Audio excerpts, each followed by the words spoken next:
Jadi dulu yang namanya zuriyah, sampean tenang saja, nasab sampean tidak kalah dengan kita. Karena nanti setelah di kuburan itu gus-gus itu nggak penting. Semua kalau tanya bapak kamu siapa, jawabannya siapa? Nabi Ibrahim. Sudah parmin parlan hilang semua, sudah aman pokoknya nanti. Karena kalau nanti ditanya malaikat bapak kamu siapa, jawabnya Nabi siapa? Ibrahim. Makanya saya itu pemuja Allah yang serius. Sampean ya pemuja Allah, tapi kan kadang kurang alim.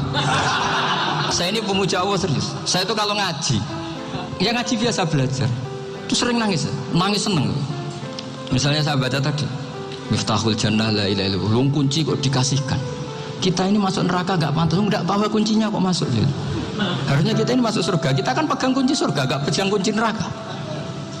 Maka aneh kalau kamu masuk neraka itu aneh. Coba kita pegang kunci surga apa kunci neraka? Tapi kadang teman saya suon rokok rano kunci ini. Karena tidak ada pintunya. Terus saya bilang, kamu kok tahu? Memangnya mau ke sana kata saya. Saya tidak punya rencana tahun neraka. Karena nanti di antara syafaatnya Quran itu orang kalau mau masuk neraka tidak jadi. Ya nggak apa-apa ya, diatur sendiri. Jadi di antara syafaatnya Quran itu orang nggak jadi masuk neraka. Jadi syafaat itu ada dua, dari neraka diangkat ke surga, dan itu bisa lama itu. Tapi kalau syafaatnya Quran itu yang belum masuk neraka supaya nggak jadi masuk neraka.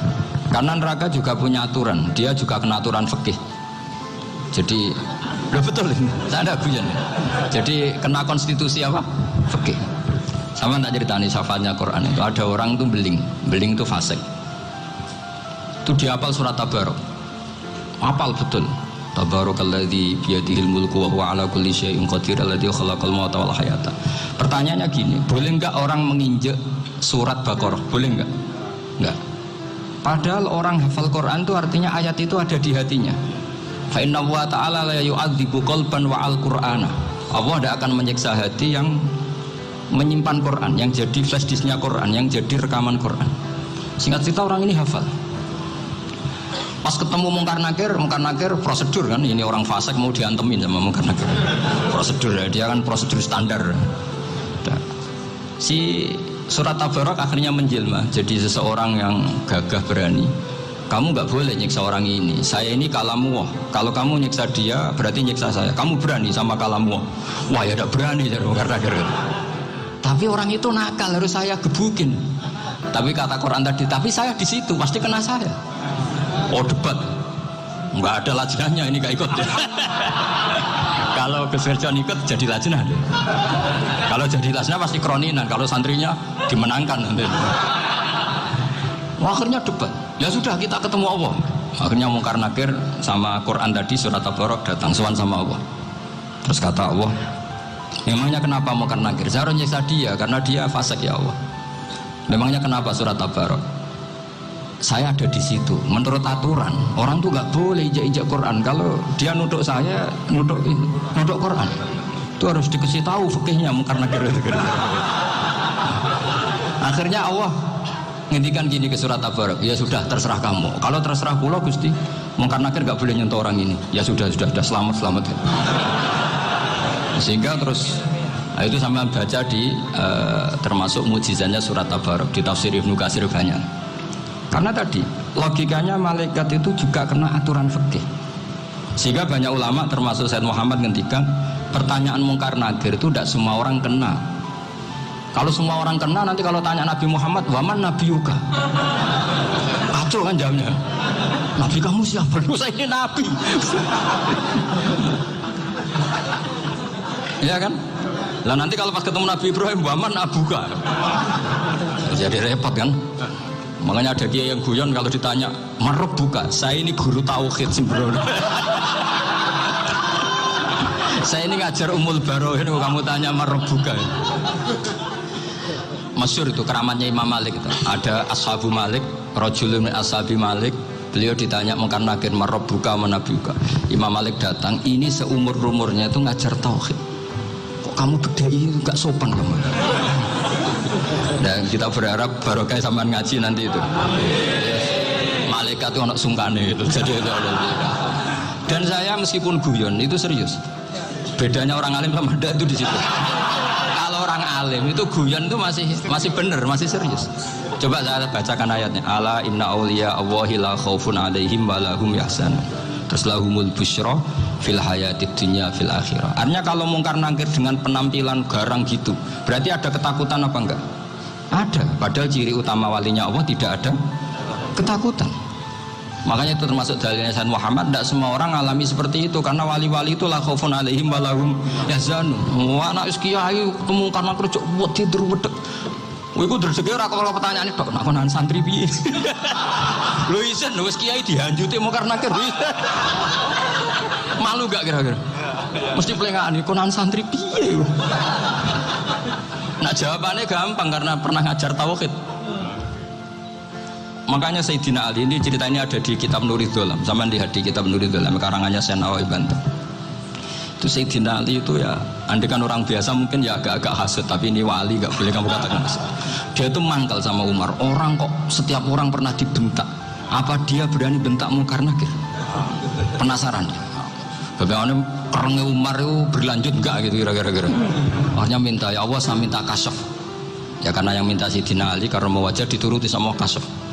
Dilihat Sayyidina Umar pas meninggal itu. Jadi hasud itu ya kadang penting asal baik. Loh betul, bahasa Kanjeng Nabi kadang la hasada illa fisnaten. Itu Nabi bahasakan ya hasad. Gus Firson aja yang nafsirkan ghobtoh itu kan gaya-gayanan sebagai ulama. Aslinya Nabi ngendikan itu la hasada illa fisnaten. Ulama yang ganti itu namanya ghobtoh.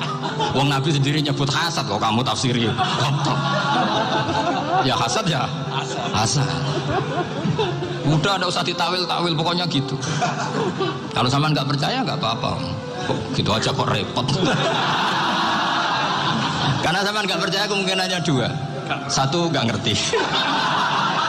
Dua sama-sama alim. Kan dari awal kalau sama-sama alim kan laisa li alimin ayuqallida aliman akhor. Kita nggak perlu saling mengikuti. Ngapain hasud? Biasa aja. Akhirnya Sayyidina Ali kasut. Pas Umar bangun, setelah mati kan bangun, setelah meninggal bangun. Mungkar nakir datang dengan perang yang sangat garang.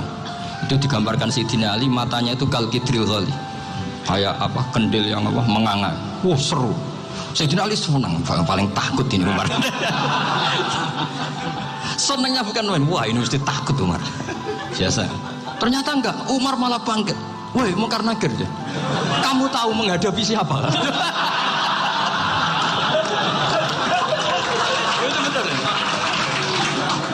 Kamu itu menghadapi temannya ahabbal khalqi ilallah. Yang diandalkan temannya bukan dia. Kamu tahu yang kamu hadapi, saya ini teman kekasihnya Allah.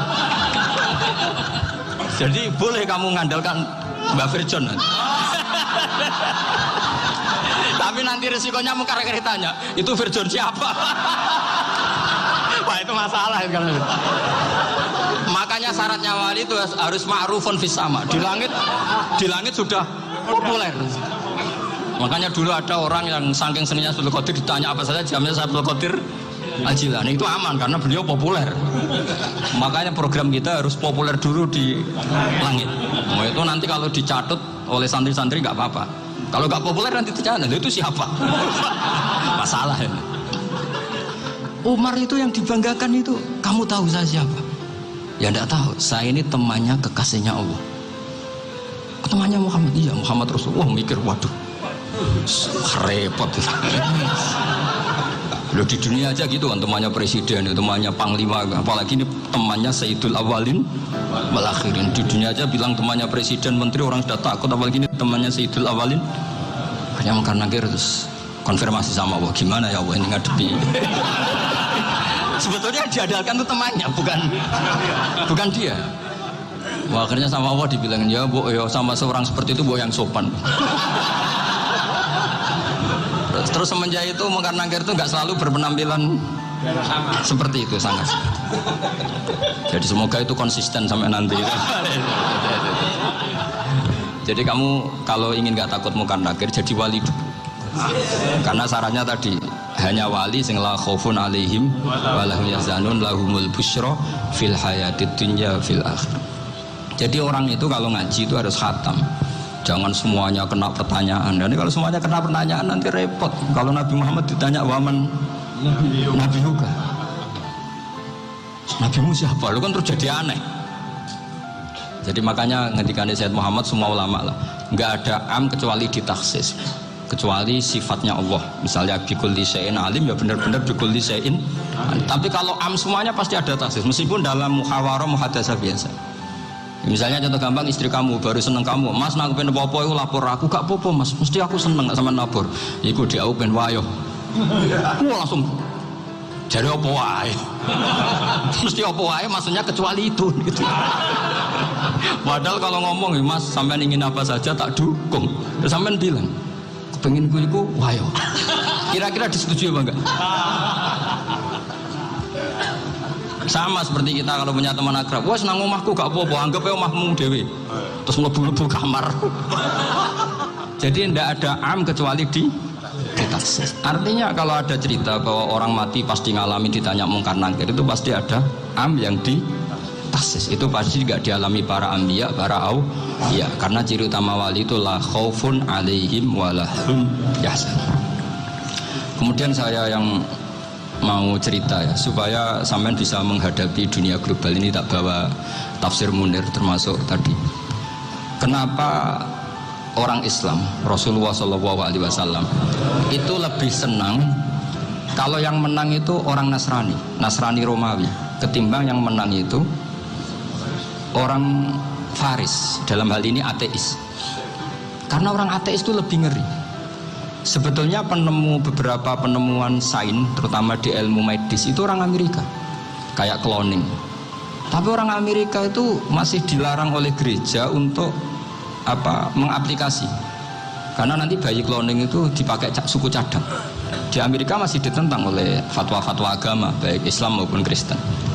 Tapi di Cina itu dipraktekkan karena nggak ada halangan agama. Di Cina itu biasa ada kondom diolah lagi jadi alat-alat aksesoris. Di Amerika tidak ada karena masih ada agama, masih ada larangan. Sehingga orang Islam itu lebih takut kalau yang menang itu Persia, karena terus cara berpikir ternyata Tuhan itu tidak ada, langit tidak ada perannya. Jadi ketika yang menang Nasrani masih berpikir itu pertolongan Tuhan. Meskipun mungkin cara mengatakan Tuhan beda dengan kita. Tapi ada satu kesamaan bahwa kekuatan samawi itu ada. Nah, itu disebut ghulibatir rum fi adnal ardi wa hum min ba'di ghalabihim saghlibun. Di sini diterangkan oleh Syekh Nawawi supaya kamu tidak salah paham. Sebetulnya kamu katakan misalnya wah itu paham liberal, sebenarnya saya tidak tersiksa. Cuma takut yang mengatakan seperti itu cek goblokir atau ngaji gitu. Itu aja masalah saya. Ini saya baca ini karangannya Syekh Nawawi karena tadi kata Mbak Firjon ngaji itu harus sama orang yang bersanad. Saya ini kalah sama beliau itu berkali-kali. Secara nasab saya harus manggil Mbah. Secara silsilah ilmu saya juga kalah lagi. Saya sering disewani sama cucu-cucu Syekhona Khalil. Kiai Siddiq itu termasuk murid dekat beliau Syekhona Khalil. Kalau itu berarti kan Gus Firjon, Ahmad, terus Mbah Siddiq. Mbah Siddiq ngaji Syekhona Khalil. Syekhona Khalil itu pernah ngaji langsung sama Sayyid Zaini Tahlan. Berarti beliau dari Sayyid Zaini Tahlan itu baru generasi kelima. Sementara saya itu sudah ke-7 atau ke-6. Saya, Mbah Mun, Mbah Karim misalnya, Mbah Hashim, Mbah Mahfud Termas, Sayyid Abi Bakar Sato yang ngarangnya Anatul Talibin, baru Sayyid Zaini Tahlan. Berarti saya ke-7, kalah lagi. Tapi untuk jadi wali biasanya cepat saya. Karena syaratnya jadi mbah itu ngalah demi putu. Jadi kalau beliau ngotot, saya dulu Gusti, saya mbahnya. Wah itu mbah yang nggak baik. Pasti jatahnya dikasihkan apa? Cucunya dulu. Makanya Abdul Muthalib itu orang yang dapat wangsit, tapi yang jadi nabi itu cucunya. Jadi dalil saya banyak. Sebenarnya Abdul Muthalib itu sudah sering dapat wangsit. Karena saya bahasakan wahyu, Nabi yang protes, enggak nabi kok dapat wahyu. Tapi sebetulnya Abdul Muthalib itu masyhur. Kalimat-kalimatnya menunjukkan bahwa beliau itu sudah dapat wahyu kalau nanti cucunya itu jadi apa? Nabi. Makanya senangnya bukan main Abdul Muthalib sama Rasulullah. Putu seneng, mbah seneng putu. Jadi mungkin, jadi sampean enggak usah protes loh. Yang jadi wali kok cucunya. Loh, betul. Dulu Mbah Hamid Pasuruan itu kalau Mbah Ahmad Siddiq ke sana, Mbah Hamid Pasuruan kalau manggil Mbah Ahmad Siddiq itu paman. Tapi pamannya minta ijazah ke ponaan. Apa ya gara-gara itu memang. Kalau itu masih berlaku apa? Ngalah tadi. Kayaknya masih apa? Hawannya masih. Hawannya masih. Karena melihat tren-tren langit masih gitu kayaknya masih. Masih itu. Ya, tapi banyak tetap dapat jatah, tenang saja nanti. Tapi memang sebaiknya mbah itu legowo. Rasulullah Muhammad SAW itu terkenal min dzurriyyati Ibrahim. Tapi kata Rasulullah, ana dakwatu Ibrahim wa bisyaratu Isa. Aku nganti ngene iki barokah dongane Nabi siapa? Ibrahim. Jadi dongane Nabi Ibrahim ya tiba teng putu. Jadi banyak bukti bahwa jatuhnya ke putu gitu. Tadi saya di kamar sama beliau berduaan. Nih Mbah sing dadi wali di sini, aku webang. Cocokan tadi. Nah, kenapa saya akhir-akhir ini gulirkan daftar wali? Kenapa? Saya ini resah ya, orang sudah ingin dicintai pejabat, dicintai tetangga, dicintai teman. Tapi kadang-kadang orang lupa lagi dicintai Allah. Makanya saya meskipun guyon, tapi ini amdan, bukan sahwan. Supaya orang punya cita-cita lagi jadi wali, ingin dicintai Allah. Kita ini terlalu lama ingin dicintai makhluk. Boyau naik kelas sedikit lah. Ingin dicintai Allah Subhanahu wa Ta'ala. Meskipun saya guyon, tapi tadi guyon saya tuh lebih serius ketimbang serius Anda. Karena tak pikir. Saya tuh kalau pergi itu seneng ngebis, bukan karena saya tidak punya mobil, tapi saya sering mau butuh itu supaya gak diganggu. Karena saya tuh harus punya waktu sendiri. Kalau ngebis kan ketemu orang gak kenal, tapi sekarang ya gak susah, banyak yang kenal. Dan susahnya lagi gak minta ijazah, minta foto. Orang repot tuh. Mau dibenci itu umatnya Rasulullah Shallallahu Alaihi Wasallam. Mau disetujui itu sanatnya mana? Kalau ketemu orang alim minta apa? Foto. Itu nggak ada sanatnya. Nggak tahu saya itu mazhab dari mana itu. Ya mazhab milenial yang jelas itu kan. Ini tak baca ya biar dapat. Karena ini kenangan saya sama Mbah Ahmad Siddiq. Saya masih ingat betul beliau ngisi hallnya Mbah Abdullah bin Umar, berarti abahnya Mbah Hamid. Karena mbah saya itu Fatimah binti Khalid bin Umar. Kalau Mbah Hamid itu Hamid bin Abdullah bin Umar. Itu saya masih ingat betul zaman itu Mbah Hamid siap hall di Lasem itu rawuh dan saya derek mbah saya karena masih misanan datang ke Lasem. Itu beliau pas itu ngisi sama Mbah Mun. Mbah Mun masih muda, Ki Ahmad Siddiq sepuh senior. Itu beliau cerita bahwa dulu ketika Indonesia dijajah Jepang itu para kiai mimpi dibacakan ayat khulifatir rum fi adnal ardi wa hum min ba'di ghalabihim. Terus ada kiai yang tanya, takwilannya gimana? Ya nanti Jepang pulang bukan karena kita yang mengalahkan, tapi Jepang ada yang mengalahkan sendiri meskipun tidak kita. Kayak dulu Faris tidak dikalahkan Islam tapi dikalahkan Romawi, tapi yang senang umat Islam. Wa yauma idzi yafrahul mu'min. Itu luar biasa ulama-ulama kita. Delalah kejadiannya Indonesia seperti itu. Yaitu kita tidak mengalahkan Jepang, tapi Jepang pulang sendiri karena dikalahkan apa? Sekutu. Ya ini saya baca. Ini tidak usah dicek bacanya bener apa enggak, sudah aman, apa? Aman. Karena kalau saya salah itu ya sengaja. Artinya ya sengaja saja. Ya biasa maksudnya. Saya kemarin ngisi di Pondok Peloso, di Pondok Al Munawir Jogja.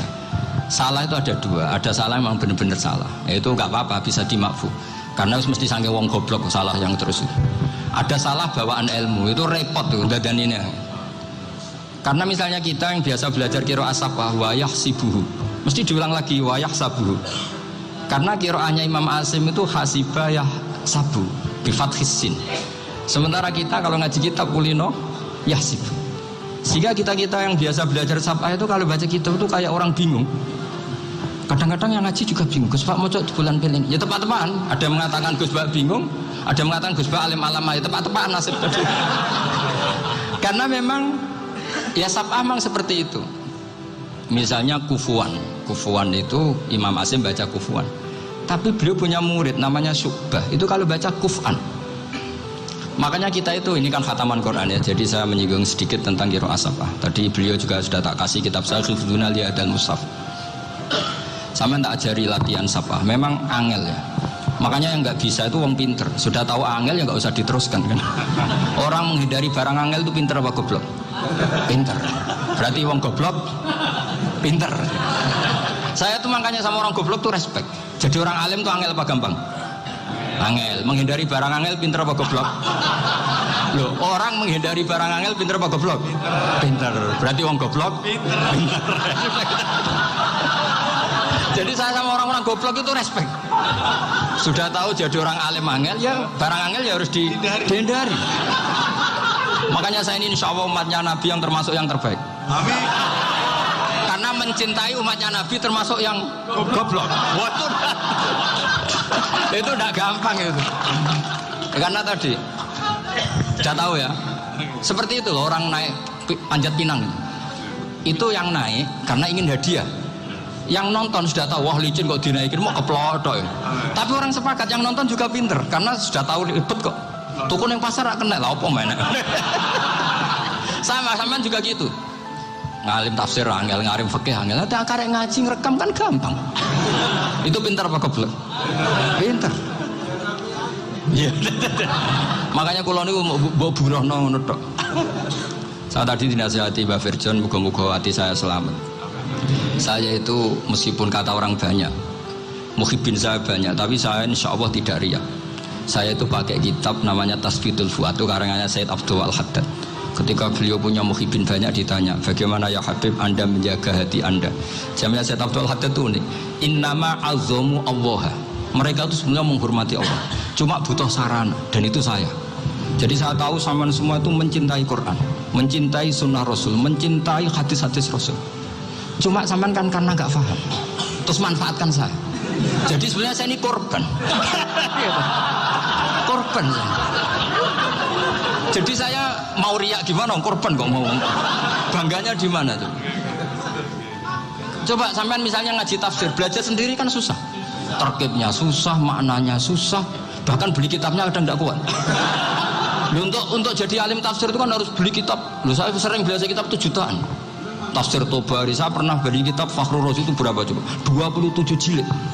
Karangannya Fakhrur, belum karangannya ulama modern Imam Sa'rawi. Itu berapa jilid? Itu jutaan.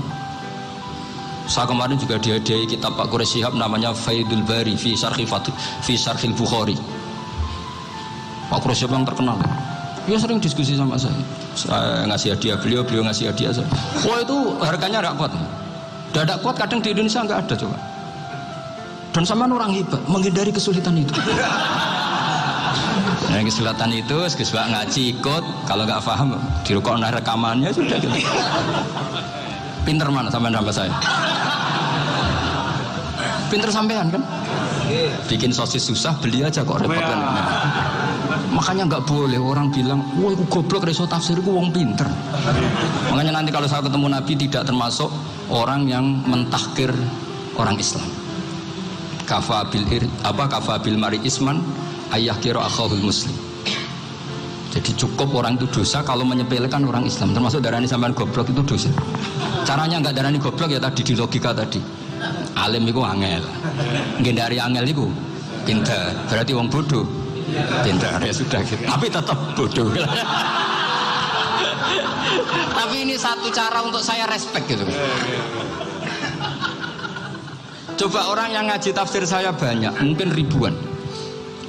Itu sebetulnya mencintai Quran. Karena Quran adalah kitab suci yang panduannya umat Islam. Sangat mencintai Quran.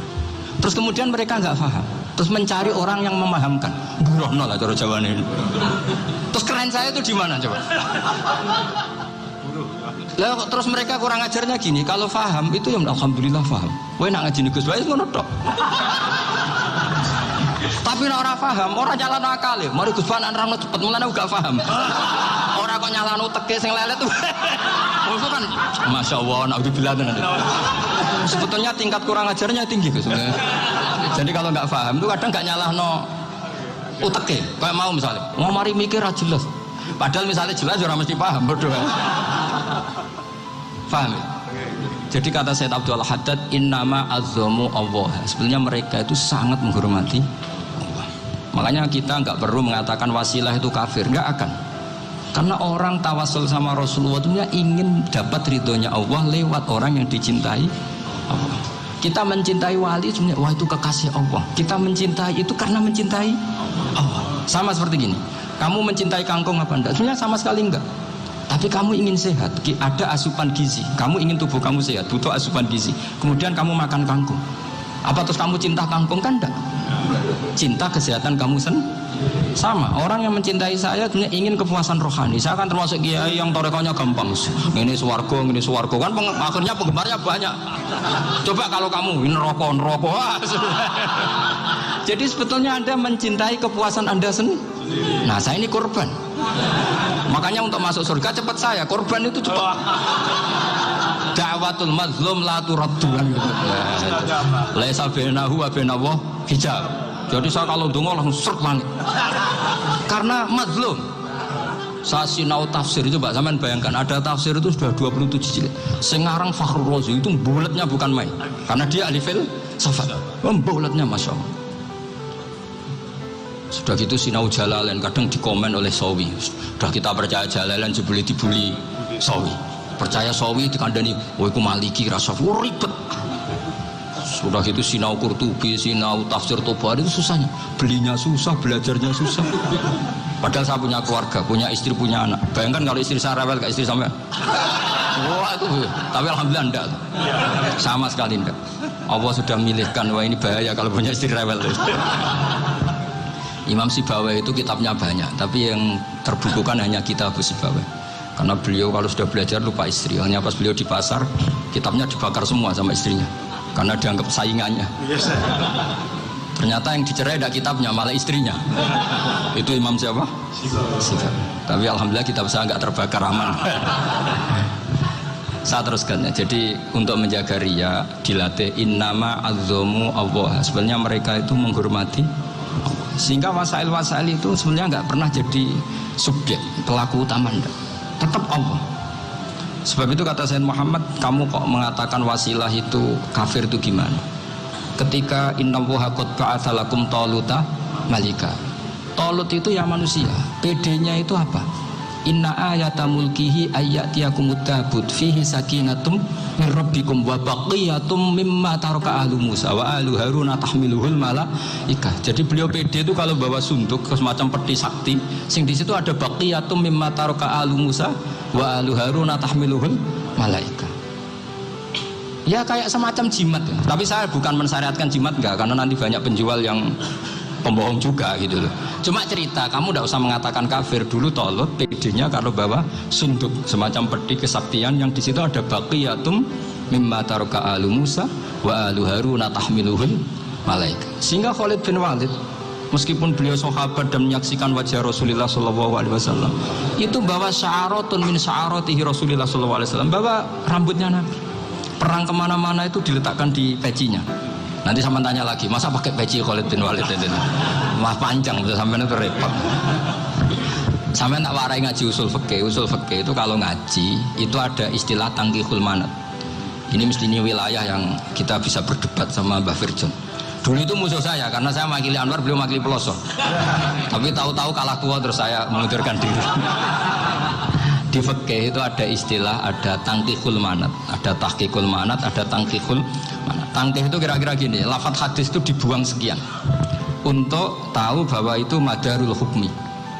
Misalnya gini, tak beri contoh paling gampang. Sama harus paham, kalau nggak paham nggak pinter-pinter. Ja'a a'rabiyun ila Rasulillah sallallahu alaihi wasallam. Ya karena ini menghormati Mbah Ahmad Siddiq, saya orang alim, jadi ngaji ini tetap ada suasana alim. Ya harus ada suasana alim, nggak perlu jadi orang alim, tadi susah. Sudah ngindari susah itu pintar, sudah itu aja. Jadi orang alim susah, ngindari barang susah pintar, berarti orang tidak alim pintar. Nah, meskipun tetap sudah kita itu pegangi sampai mati nanti. Loh, jadi orang alim itu repot. Itu kata Imam Ghazali, kalau orang alim kalau mau masuk surga itu sama Allah nggak boleh. Kif, kamu nggak boleh langsung masuk surga. Coba cari umat kamu, syafati dulu. Nah, saya takut nyari sampean tidak bisa kembali. Saya tidak punya rencana itu. Pokoknya mau masuk. Boleh sampean kuaduan. Aduan balik raroh deh, wah repot nanti saya. Berat jadi orang alim itu berat. Ya saya teruskan ya. Ada tangkihul manat. Ja'a a'rabiyun ila Rasulillah sallallahu alaihi wasallam. Faqala ahlaktu wa ma ahlakaka qal waqtu imraati fi nahari Ramadan. Ya dan saya ini rusak ya Rasulullah. Kenapa? Karena saya menjima istri saya fina hari Ramadan. Kata Nabi, kamu harus bayar kafarah. Napa Nabi kafarah? Puasa 2 bulan. Wong baru 1 hari aja terjadi gitu kok disuruh puasa 2 bulan. Ya tidak kuat ya Rasulullah. Baru berapa hari saya puasa aja kecelakaan seperti itu. Apalagi kalau sampai 2 bulan. Tidak ya Rasulullah. Ya sudah kalau gitu kamu pertama ngasih makan apa? Itku rokobah kan pertama merdekakan budak. Tapi kan sekarang nggak ada budak makanya terus sekarang langsung puasa. Wah ini nggak bisa semua. Ya sudah ngasih makan orang 60. Kasihkan siapa ya Rasul? Ya orang fakir. Saya ini paling fakir. Di kampung saya ini orang paling fakir. Jadi mulai dulu orang fakir itu hubungan suami istri itu paling lancar mulai dulu. Makanya orang fakir itu anaknya banyak. Karena hiburannya hanya itu. Wong Ramadan aja. Coba mau ke ATM nggak punya uang, mau antri di bank nggak punya, mau apa coba? Itu mulai dulu. Ini sanatnya mutasil. Wah, akhirnya sudah sanksinya kan tadi ya itqu raqabah atau puasa 2 bulan berturut-turut atau ngasih makan 60 orang miskin. Lalu kata ahli usul fikih, kata Arabi dibuang, nggak menjadi catatan hukum. Orang kota pun kalau melakukan itu juga kena sanksi yang sama. Imro'atau juga dibuang. Andai kan itu dilakukan untuk amatnya juga ketentuannya sama. Nah sekarang perdebatan antara Imam Syafi'i dan Imam Malik begini. Sekarang pertanyaan gini, jima istri itu hukumnya boleh apa haram? Boleh kan? Lalu kalau ada orang tanpa udzur kemudian makan siang-siang, cara Imam Malik hukumnya sama, harus kena sanksi yang sama. Karena sama-sama hadku hurmati Ramadan bighairi udzrin syar'iyyin. Sama-sama merusak hukum Ramadan tanpa udzur syar'. Lo jima itu tidak zina. Kan hukumnya jais. Nah sekarang makan hukumnya jais, harusnya juga kena ketentuan yang sama. Cara pikirannya Imam Malik. Nah alhamdulillah Imam Syafi'i gak setuju. Wah cara setuju repot. Bahkan orang-orang Syafi'i sudah punya khilaf, kalau gitu minum dulu. Iya biar tidak kena. Iya biar iftarnya pakai minum. Setelah minum baru jima kan. Ya. Ini sudah menyiapkan khilafnya. Ini khas Syafi'i ini, bongsong rekayasa hukum. Nanti bisa belajar jauh cara ngakali hukum. Makanya guyonan yang masyhur Gus Dur itu gitu. Ada seorang kiai atau Gus lah, ya punya salah, namanya manusia akan punya salah, entah cangkruk entah apa, pokoknya punya salah. Ada wartawan yang ngiranya semua kiai itu orang suci, sehingga tanya sama Gus Dur, Gus itu ada kiai kok, ya pokoknya salah lah. Tapi jangan bayangkan dosa besar, enggak, kecil-kecil aja. Itu gimana itu? Padahal kiai kan orang suci. Jawabnya Gus Dur lucu. Ya justru yang boleh salah itu para kiai. Kalau kamu nggak boleh. Kok bisa Gus? Karena mereka tahu caranya tobat. Repot. Kalau kamu nggak tahu caranya, sama pelanggaran hukum itu ya harus pakar-pakar hukum. Itu yang tahu caranya rekayasa. Kalau kamu ya kena pasal kan ya. Jadi kamu jangan niru saya ini punya sekian cara untuk nah itu namanya khilah. Makanya kata Sayyid Muhammad, kamu tidak usah anti khilah, karena Abu Hanifah itu membolehkan khilah, kitabul khiyal. Yang penting kamu soleh dulu, setelah soleh nanti Allah maklumi. Soleh dulu, syaratnya soleh dulu. Kalau tidak soleh jangan.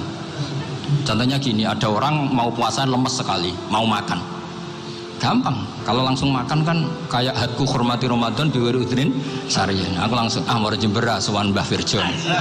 Sudah status saya apa? Musafir. Ya sudah, berangkat aja sampai Tuban makan. Nanti kalau nggak jadi ya nggak apa-apa sudah. Mulai pergi sudah musafir. Saya tidak tahu nanti malaikat tertarik gebuki nggak tahu. Tapi itu ada khilafnya, asal soleh. Karena kata Sayyid Muhammad dan semua kitab mengatakan itu. Kalau sama nggak tahu ya kebablasan. Nabi Ayub, yang nabi yang terkenal gudikan itu siapa? Ayub ya. Nah, itu yang Israiliyatnya akan seru lah. Gudikan dikukur bek kreweng itu terlalu lah kalau itu. Untuk kreweng konti, uning Arab orang kreweng itu sudah masalah itu. Singkat cerita, Nabi Ayub ketika diasingkan kaumnya itu kan nggak punya sumber makanan. Lah orang lelaki itu mulai dulu egois. Istrinya Nabi Ayub itu cantik sekali, udah cantik, rambutnya bagus. Makanya kamu nggak usah tanya kenapa istrinya kayak banyak yang cantik. Ya, nah warasatul anbiya, nggak boleh gitu. Kalau nggak cantik ya warasatul anbiya dari segi balak. Istrinya Nabi itu semuanya cantik. Nggak usah tanya sebabnya apa, pokoknya gitu, semuanya cantik. Singkat cerita, beberapa kali istrinya Nabi Ayub itu kerja demi bisa nafkahi Nabi siapa? Suatu saat itu tidak ada pekerjaan yang cukup untuk beli roti. Satu-satunya peluang dapat rezeki itu putrinya raja itu rambutnya berondolin. Terus ada sayembara siapa yang rambutnya bagus mau dibeli. Sampai rambutnya istrinya Nabi Ayub itu dijual. Nabi Ayub tersinggung karena itu mengurangi kecantikan. Jadi lelaki mulai dulu gitu. Udah nggak urun kalau istrinya nggak cantik itu komplain. Itu khasnya lelaki. Jadi kalau kamu gitu ada sanadnya juga, tenang saja ya. Komplain ya pegawaian itu. Saking mangkelnya Nabi Ayub terus ngendikan la adriban naki mi'ata sautin. Kamu akan saya pukuli dengan mi'ata sautin atau dengan 100 cambukan. Atau mi'ata dikhtin atau mi'ata apalah sesuai konteks zaman itu. Engko namanya pecut tuku konti kok ribet lagi. Singkat cerita akhirnya ketahuan bahwa istrinya menjual itu demi Nabi Ayub. Allah nggak ridho kalau kekasihnya yaitu istrinya Nabi Ayub wis perjuangan kayak gitu malah kena hukuman. Tapi Allah juga nggak ingin kekasihnya yang bernama Ayub melanggar sumpah. Padahal beliau sudah sumpah, wallahi demi Allah nanti tak pukul dengan 100 kali. 100 kali dengan lidi lah misalnya, contoh yang gampang tuh lidi. Akhirnya sama Allah dikasih satu solusi. Wa khud biyadika dhiftan fadrib bihi wala tahnas. Ya sudah, lidi itu ikat jumlahnya 100. Terus pukul sekali saja. Anggap saja sudah 100. Iku pangeran sing wari ngakali ngono iku pangeran.